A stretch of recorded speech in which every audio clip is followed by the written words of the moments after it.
Well, week one is in the books, and it did not go the way the Detroit Lions and their faithful were hoping. 27-13 losers on the road at Lambau Field to the Green Bay Packers. We're going to get into all the reasons why it went down like that on the opening Sunday of the NFL regular season on this edition of Believe in Lions, brought to you by FanDuel. I'm Trevor Thompson, alongside former Lion fan favorite Glover Quin. And Glover, we talked about what we saw on the field, and you didn't even know where to start with all the things that they need to clean up heading into week two against the Bears. Just for our listeners right now, where do you want to pick this one up when you look back and reflect on a 27-13 loss to the Pack on the opening week of the regular season?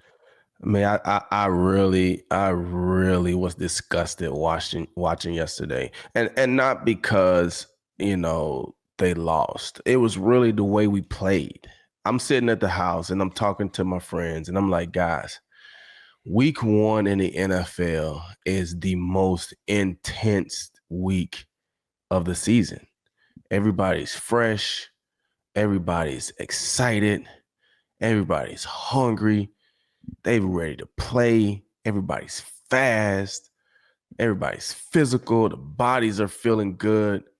Week one is so intense, man. If you watched football yesterday, you probably saw guys flying around, getting smacked, running down, covering kicks. Like, you saw it. It felt the intensity. I didn't feel it watching the Lions play, though. I didn't feel the intensity that it was real football. Like real football against real people, not just real people, against a divisional opponent that hates you. I didn't feel like you came into their house with the mentality that we're walking out of here with this win. We're coming in to take it. It felt like they came in thinking Green Bay was going to give it to them. I didn't see any intensity. Anybody. Nobody I saw on the defense. Nobody. I didn't see any impact plays from anybody. Nobody. So, yeah, I thought it was pretty bad. I'm not going to lie. But, I mean, I was saying the same things in the preseason. I thought it was pretty bad. And we could say it was the backups playing in preseason. But the intensity, the standard of play, it trickles down. You can see it through everybody in the organization. And so if you're not seeing it in the preseason, we can always say, oh, well, the starters aren't playing.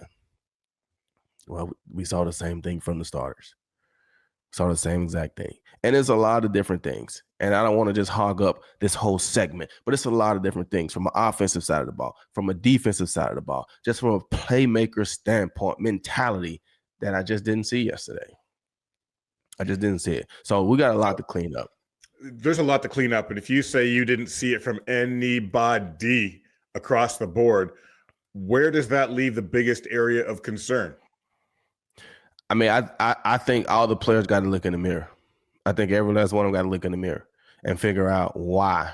Like, you have to, like, I've always said this. I've never felt like the Lions play well as the favorites. I mean, they've built themselves. Dan Campbell is an underdog type of coach. He's had to grind through the trenches to get to where he's at. So he's always had that bite your kneecaps, like we're fighting type of mentality. And I feel like the Lions are starting to play like they are the overdogs. Like they are the ones that everybody expects to win, but they're not playing like they're the ones that got targets on their back. Yes, you've been good and you've been winning these games, but these teams are fighting to beat you right now. Like they're fighting to beat you right now. They're going in measuring themselves against you. But they're not Green Bay. I did not feel like respected the Lions in any way yesterday. I felt like they out physical the Lions. I felt like they didn't respect the Lions offense. They did exactly what they came in to do. And I feel like the Lions came out and gave them exactly what they wanted. The entire offseason, do we not think that they have been planning to stop Jahmyr Gibbs? the entire offseason. And we come out and we hand it off to Jahmyr Gibbs, the first play of the game. And we throw it to Jahmyr, the second play of the game. Did we not think that they were going to be ready to stop Jahmyr? And I'm not an NFL play caller. I've never been an offensive play caller. But I don't have a problem first possession of the game. It's just setting the tone. This is what it's going to be. I didn't see, maybe it happened. Maybe I was, fixing a drink or, doing something. And I didn't see the play. But I don't know if we took a shot to J-Mo all game. I don't even know if we took a shot all game to anybody over 25, 30 yards down the field. Everything is just underneath. I mean, how many drives do we have that's 9 minutes, 7 minutes, 6? Like, nothing was explosive to me. Nothing. So I wouldn't have cared if we came out the first possession of the game and we took 3 bomb shots to J-Mo just to let them know that you better keep your hat on your head this game because we're going up top. But we didn't do that. So they just pack everybody in. They stop your run game on first down. They stop your short passing game on second down. I mean, J-Mo is the speed guy. He's catching 3-yard routes. Nobody respects J-Mo at 3-yard curl routes. That is not what he wants to do. If we can get J-Mo to catch 3-yard curl routes, we're winning from a defensive standpoint. Do they not understand that? If J-Mo is not running through the defense, taking shots at 60 yards down the field to where we say, ooh, we better make sure we stay back here because that young fella is running. If they're not saying that, then we're not doing something right. And they just signed the guy, $87 million over 3 years. He got signed. Do you think they want to show that off a little bit? I would have showed him off. Why you showed him? Why you gave him? I would have showed him off. You think you want to? He's looking for a breakout. We had Tim Freeman on here couple of weeks ago. He said that that's his breakout player on this team this year, and just nothing fizzles. You talk about lack of explosiveness. Just one play, not a running play, not a passing play, just one play all game long, over 20 yards. That offensive line was not giving Jared Goff any time back there. He was sacked 4 times, hit 9 times, couldn't generate anything offensively. They talked about they have to clean up the line work, but there's just so many things. So let's go into that offensive line. Why were there no throws downfield? Why was Goff under so much pressure? Why could the running game only manage to average 2.1 yards per carry through the entire game? What did you see along that line? If it's the play calling, what was it with the offense that they got stalled out? Drive after drive after drive, and like you said, little drives at that, 3-4 yards at a time, all the way down the field. Why were they getting shut down? It's just the physicality. They got out physical. That means when you're trying to run the ball, you're getting 2 yards. It means you're getting 0 push. That means they're getting more push than you.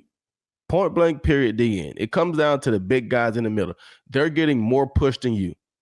And then on the flip side, they're pushing us more because Josh Jacobs was getting more than 2 or 3 yards a carry. So their defensive line was bigger, stronger, and more physical than the offensive line. Point blank, period, the end. And then when you throw in a little missed blocks here, confusion here, how we planned it, we got guys just not blocking anybody in the middle of the defense in the end zone. Like, we're fighting just to get out the end zone, and we're not blocking the guy that's right in front of us. So when you mix in a lack of, size and strength and attitude, and then you throw in some miscommunication and just not working together, it's just going to be awful. And that's what we saw yesterday from the O-line. I'm just being 100%. And trust me, guys, I love the players. I try not to hate on the players. I try to always be on the side of the players. But the players are the ones that play the game. There are coaches that have things to do with it about certain play calls. I understand that. But the players are the one that play the game. And so when we're not getting pushed, that's not on the coach. That's on the players because you're the ones that are out there going against the other guys. So that's what I saw yesterday. The Green Bay Packers out physicaled the Detroit Lions, period. Last week we had Amon Green on to preview this game, and both you and him thought that Micah Parsons would get outplayed as far as that goes, head-to-head matchup stats-wise when it came to Aiden Hutchinson. Well, Micah Parsons, even there's some guys in any sport, their mere presence lifts everybody else. This guy, you can see, makes that team better just with his presence. He had the guys on that offensive line thinking he wasn't there in every play, but when he was in there, he was a disruptor, and when he wasn't, they were looking around for him. I mean, this guy had that kind of impact on the game.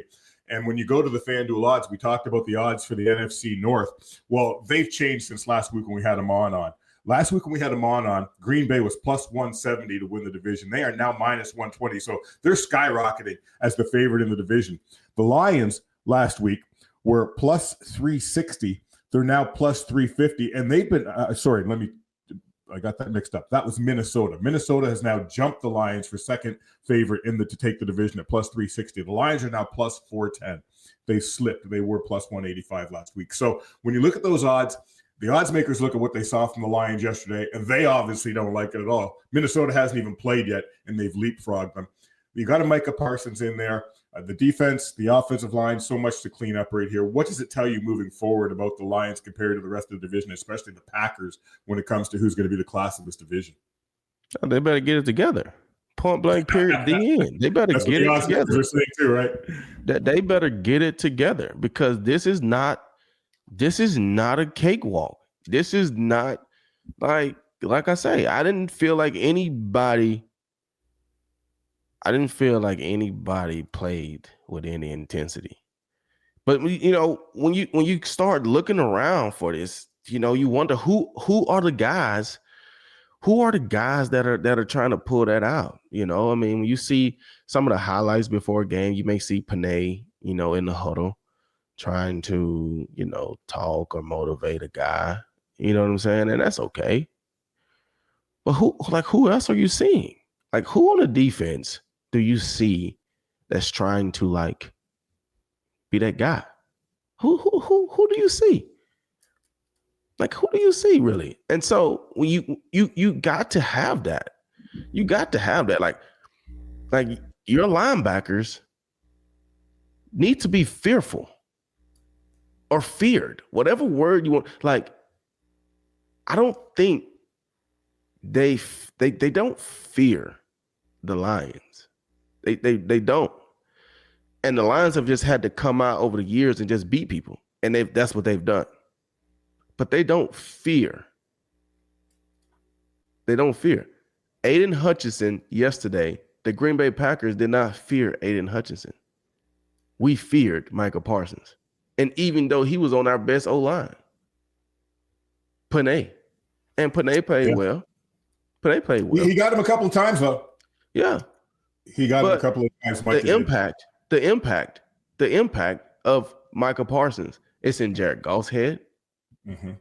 Right? I got to get rid of the ball. I got to get rid of, we're thinking about it. I don't think we had, Aiden didn't have that impact.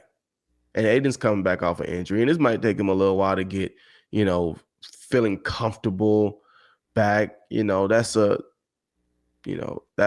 tough injury. You know what I'm saying? So, like I said, I don't want to blow the gasket after week one, but it's a lot of things that I didn't see. And it's not just offensively. I didn't see anything defensively, nothing. I didn't see anything. We talk about the secondary, and I've been saying I had problems or questions about the secondary the entire offseason, the entire training camp, the entire preseason. I've been saying, word. I don't even know. I mean, like I say, I'm not trying to just jump on people, but I didn't feel like Terrion had a great game, and I know it's tough depending on the coverages that you're in. I feel like Brian had that one play, but it got called back because, holding. That would have been a big play in the game. That would have been a game-changing play right there. If that pick six would have counted, that would have been a game-changing play. but he didn't. He had a huge penalty too, 15-yard unsportsmanlike penalty early in the game. What kind of tone does that set, especially from a leader back there? And obviously, after the game, Dan Campbell says he knows better. This thing can't happen. But what kind of a message does that send, or kind of a tone does that set early in the game, especially from one of your top defensive guys? I mean, I would say, like I say, certain penalties early in the game don't really bother me. But you got to take that and let your team know that we're setting the tone and tempo. We ain't taking no bull crap from these guys. Mm-hmm. You can't just take that and be like, oh, hey, man, this is what it is. This is what I did. We ain't taking no crap from the Packers. Point blank, period. That's what you had to do. But I don't know if anybody else from the Lions jumped on that bandwagon after that penalty. Mm-hmm. I don't know if anybody else jumped with him. You know what I'm saying? So that's just what I'm seeing and feeling when I'm watching the game. I don't know if anybody else jumped with him. You know, and I'm like I said, and I've said this a lot of times, and you know, and I don't mean no harm or disrespect, but I don't even know if I heard Kirby's name get called yesterday. Okay. And so when you're going to be an impact player, you have to have ways to affect the game multiple ways. Mm-hmm. Okay. He's a great interceptor. But what if they're not giving you opportunities to intercept the ball? How do you become a factor in the game? You have to find other ways, okay? Brian Branch, like I said, big penalty, made a big play, it gets called back. It is what it is. Terry Young.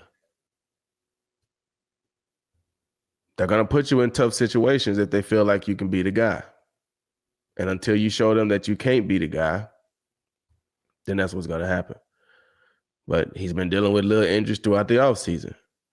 So then, you know, obviously when it's tough, and I'm not saying, you know, whatever, but sometimes it gets tough out there and the heat is on. So then the little injuries creep up. The groins start to hurt a little more because you're probably having to stretch out a little more. You're running right now. So then that happens. And now, like I said, the depth. You know, you go from what was considered a strength, right? Terry Young, Meek. The next thing you know, Yasin's in the game, right? And he's the one get called for the holding penalty. Brian Branch catches a pick. That would have been a big play because that would have brought the game to a closer score, and we would have had some momentum, right? But it didn't happen. You know, on the D-line side, I didn't feel like we was getting any pass rush. But I also didn't like Aiden Hutchinson and the D-lineman dropping in the coverage. I never liked fire zones. I didn't like them when I played. I like for people to do what they do. You pass rusher, go rush the passer. I'm a defensive back. Let me play defensive back. I didn't like blitzing. That was just me. I used to tell the guys all the time, they don't pay me to sack the quarterback. They pay me to go catch interceptions and get the football. That's what they pay me for. They pay the D-line to sack the quarterback. They pay the linebackers to go be playmakers and sack the quarterback and cover. That's what they pay these guys to do. So don't have the D-line trying to do what I do and don't make me do what they do. Now, I get it. There's times where you can bring a blitz. There's times where you can sneak, but you just gotta call it at the right time. Too many times, especially when we see that the Green Bay is definitely going vertical passing game. They're going seams every time. And we got the DNs dropping out trying to cover those seam routes. They're not going to do it. Aiden's a great athlete, but I think he's better going forward than he is going backwards. You know, the other defensive end, what's his name? Covington? Was it Covington? Number 92, I think. He's dropping back in coverage. Davenport. He's dropping back in coverage, and the tight end's just running right past him. Because that's not what they do. Those guys go forward and sack the quarterback. So I didn't like that part of it. I didn't like that part of the play call. I'm going to be honest. And there was times, and it could be some misunderstanding, some miscommunication, but there was times I think on those first downs, Terry on he's playing outside leverage man-to-man, and it looked great. But there's nobody in the middle. When you play outside leverage man-to-man, you have a free guy in the middle. That's why you're playing outside leverage. So you can force them to run to the middle because you have help in the middle. So where you don't have help is on the outside, right? So then we're going to play on the outside. And if they run in the inside, I have help on the inside. You cannot play on the outside and not have help in the inside because that's an easy throw for the quarterback. Just throw it right down the middle. So you got great coverage if he's running the outside route, but he's running the inside route. So it's just little stuff like that. And I don't know, I haven't seen the all 22 film. I just know what I saw on TV yesterday. And when they showed the replay, I didn't see anybody in the middle of the field, but I see guys playing outside leverage. So that could be some miscommunication, misunderstanding of what they're doing, what they're trying to get done. And then even a pressure package. I don't know. Maybe I missed it, but I just didn't feel like, did we put pressure on Jordan Love yesterday? Did we come out? The answer is no. Like, did we say, bro, you guys are going to play on our terms. We're not playing on your terms. You're going to play on our terms. Dude, he was hit twice. I go to the gym this morning, and people are coming up to me. What happened to your lines yesterday? What happened to your lines yesterday? Come on, so you take this personally now. I take this personal, man. I freaking wear this stuff. I wear this stuff to the gym every day. Mm-hmm. And I go at it with all the people at the gym because I play for the Lions, and I love the Lions. I play for the Texans, and I love the Texans too. But all of the gear that I have is recently from the Lions. So when I go and work out, I generally got on the Lions t-shirt or a Lions hoodie or something. A Lions beanie. Still represent. I wear beanies every day when I work out. And it's generally a Lions beanie or whatever is clean. And then today, this random person never said anything to me the whole time. And they come up to me. And she was an older lady. She's like, what happened to your Lions? And she was like, she's like, I'm a Vikings fan. And I wanted the Lions to beat the Packers. And what was that? I said, oh, man. I walked out. I just had to walk. I said, I'm gone. I'm finna go talk about it. You cut it short? Come on, guys. You cut that workout short? Well, the workout was over. She was coming in for the next workout. I was getting ready to go. Anyway, I'm leaving. But come on, guys. That was not good. I don't want to blow a gasket early. But I just got to call it how I see it. And I just didn't see or feel the intensity of week 1 in the NFL. You said they didn't get at Jordan Love. Hit twice, not sacked at all, had all kinds of time back there to throw the 2 TDs that he threw and work his magic and get comfortable back there. But if you're the Chicago Bears and you're looking at this going forward and you see that the Lions, the pass rush wasn't there, the quarterback had all kinds of time, they've got some issues with continuity, chemistry, and trying to figure things out on that new O-line. What are you thinking going into week 2? I know you've got to take care of Minnesota tonight and everything is one day at a time in this business, but you're going forward looking at this team and you see these issues and you're trying to work in new coordinators, new play calls on both sides of the ball. FanDuel right now has the Lions giving 4.5 to the Bears in week 2. I thought that spread would be a little more, all things considered, coming in against the defending NFC North champions. Just giving 4.5 points to the Bears. What are you thinking when you see the pass rush isn't there, their O-line can't generate anything in the run game? How are you going to game plan for that if you're the Bears going into week 2? I mean, I think the Bears are going to probably do the same exact thing. They're gonna force those guys on the edge to be great from an offensive standpoint. I mean, they know, like I say, Amon is great, but he's possession. He's underneath. He's crossing routes. Like those guys in the NFL, and I've been there, guys. Like, and I get people to ask me questions all the time about receivers and this and this and that. And I tell them, like, it's different when you're playing, because if a guy doesn't, like, from a safety standpoint, I would say, even from a corner standpoint, like we was talking about, I think, DeAndre Hopkins, and we were talking about like different guys. And I was like, DeAndre Hopkins is a great wide receiver, but he never really put fear in your mind from a deep ball standpoint. Everything is possession. He's going to make great catches, but he's going to run good routes, and he's going to be underneath. When you get those guys like Tyreek and Prime Odell, and these guys, they make you think differently because of how they can change the game. And so Amon, he's going to catch the ball, but it's only going to be for a first down for the most part. And you're okay with that. And so I think the Bears are going to probably try to do the same thing. I think they like their secondary. They pass rush. I think they like their defense. And they probably going to try to just be the bullies and bully the Lions and bully the O-line and lock in on Jameer, put pressure on Jared Goff, and man up and cover these wide receivers. I mean, that's what they're going to do. And from a defensive side of the ball, you got Ben Johnson. How creative is he going to be with his play calling? Is he going to try to stretch the defense out? Like Caleb Williams, I mean, he's a talented quarterback. What kind of jump did he take? Now we say, we got new coordinators. They got new coaching coordinators as well. So right. But we'll see. We giving them 4 points right now, but after they play tonight, they might be giving us 4 points. And doing to change the odds real quick. Change the odds real quick. Hey man, these odds do change, and that's why I brought up last week compared to this week as far as the NF North favorites go. And you talk about, I just want to bring up Jahmyr Gibbs and going forward right here.